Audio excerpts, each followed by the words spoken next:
said this on your platform that he put up $1 million to get Pac here. Yeah, correct. He was around Puffy. In the swirling chaos of hip-hop's most enduring mystery, a storm has been brewing for nearly 3 decades, and the ground beneath us is starting to crack. Mopreem Shakur, brother of the legendary Tupac Shakur, has stepped into the spotlight, not as a grieving sibling seeking closure, but as a whistleblower determined to upend the narrative surrounding his brother's death. 28 years after Tupac's violent exit from the Las Vegas Strip, Mopreem's explosive claims are shaking the foundations of the music industry, casting fresh doubt on one of its most powerful figures, Sean Diddy Combs. The story we've long accepted, a clean-cut tale of a drive-by shooting fueled by a rivalry between East Coast and West Coast labels, has never sat right with everyone. Now Mopreem's accusations are tearing open old wounds, suggesting that the truth might be far more complex and sinister than we've been led to believe. Mopreem's mission isn't just about mourning his brother, it's about dismantling what he sees as a carefully constructed lie. He's not content to let the official story stand unchallenged. In a conversation that's become a focal point of this saga, Mopreem recalls a phone call from years ago with Diddy himself. "I just want you to know I ain't have nothing to do with your brother's death," Diddy reportedly said, his words dripping with a defensiveness that Mopreem now questions.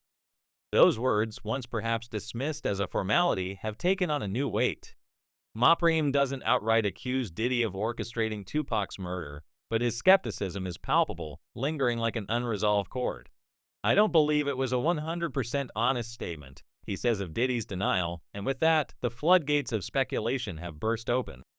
The internet has erupted, and the hip-hop world is buzzing with questions. This isn't just about a decades-old feud between Bad Boy Records and Death Row Records. It's about power, secrets, and the possibility that the industry's glittering facade hides a much darker reality. The timing of Mopreem's claims couldn't be more dramatic. Diddy, once an untouchable titan of hip-hop, is now behind bars, facing charges unrelated to Tupac's death but equally damning allegations of trafficking, coercion, and a litany of scandals that threaten to topple his empire. Prosecutors are gearing up for a trial that could see him locked away for life, and the stakes have never been higher. But it's not just the courtroom drama that's fueling the fire. Federal raids on Diddy's properties have uncovered what some are calling the Cuba files, a collection of documents that hint at a conspiracy so wild it could rewrite hip-hop history. These files, seized from Diddy's meticulously curated empire, aren't just random scraps of paper. They're said to contain evidence suggesting that Tupac didn't die in Las Vegas in 1996, but instead vanished, possibly with the help of powerful allies, to a new life far from American soil. This isn't the stuff of late-night Reddit threads or grainy YouTube videos. It's hard drives and folders now in the hands of federal authorities, the same ones holding Diddy's fate in their grip. If these documents are real, they could confirm the wildest theories about Tupac's fate, that his death was a meticulously staged escape, orchestrated with the precision of a Hollywood thriller. Mopreem himself seems to invite the world to question the official timeline, pointing to whispers of private jets, body doubles, and hush money paid to hospital staff. The Shakur family's ties to the Black Panther Network, a detail often overlooked, add another layer of intrigue, suggesting a web of connections that could have facilitated such an audacious plan. The Cuba files aren't the only bombshell. There's also the lingering specter of Michael Nice, a former security officer who claimed to have helped Tupac flee the U.S. for a Caribbean exile.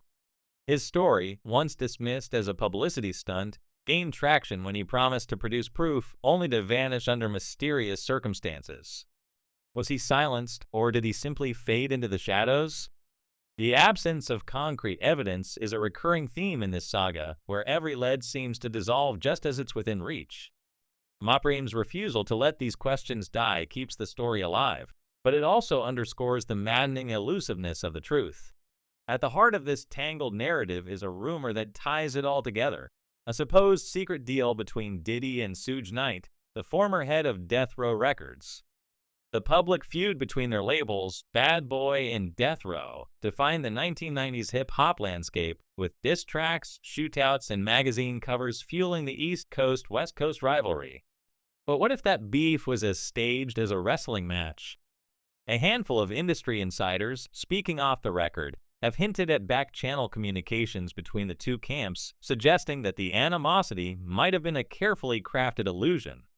The fact that Suge Knight, who was in the car with Tupac during the fatal shooting, emerged with barely a scratch while Tupac took multiple bullets only deepens the suspicion.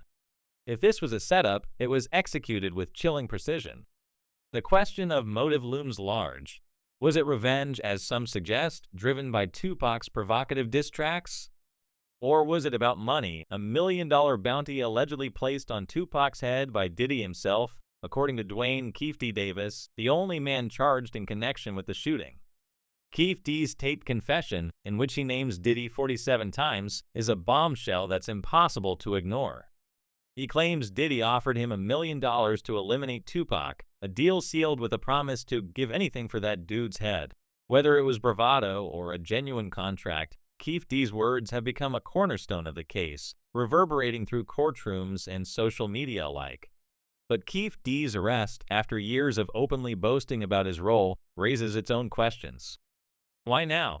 Some speculate it's a strategic move by federal authorities, using Keefe D as leverage to target bigger players, possibly Diddy himself. Others see it as a distraction, a way to keep the public focused on a single figure, while the true architects of the cover-up remain out of sight. The timing is suspicious, especially as Diddy's legal troubles mount. His current trial, centered on allegations of trafficking and coercion, has taken a chaotic turn with the disappearance of a key witness known only as Victim 3. Prosecutors had hyped her testimony as explosive, but now she's nowhere to be found, no calls answered, no attorney stepping forward, just silence where a bombshell was expected. Is she hiding? Was she paid off? Or, in the darkest interpretation, was she made to disappear? Her absence doesn't just threaten the case against Diddy. It fuels the broader suspicion that anyone who gets too close to the truth about Tupac or Diddy's empire risks vanishing. The backdrop to this saga is a trial that's drawing comparisons to some of the most notorious scandals in recent history. Prosecutors promised to present jurors with seized footage from Diddy's infamous freak-off parties, alongside stacks of lubricant bottles and evidence of intimidation campaigns stretching back years. The discovery of thousands of bottles of personal lubricant during federal raids has only added to the surreal nature of the case, painting a picture of an empire built on excess and secrecy. With Diddy's bail denied for the third time, the once untouchable mogul is looking increasingly cornered. Yet the headlines keep circling back to that fateful night in Las Vegas, where Tupac's BMW was riddled with bullets and the hip-hop world changed forever. Mopreem's fight is personal, but it's also bigger than his brother's death. It's about exposing a system that thrives on silence, money, and fear.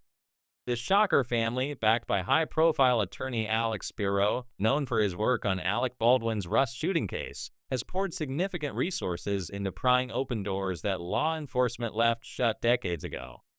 They're convinced that the truth about Tupac's fate is tied to a larger network, one that involves not just music executives, but potentially government officials who turned a blind eye.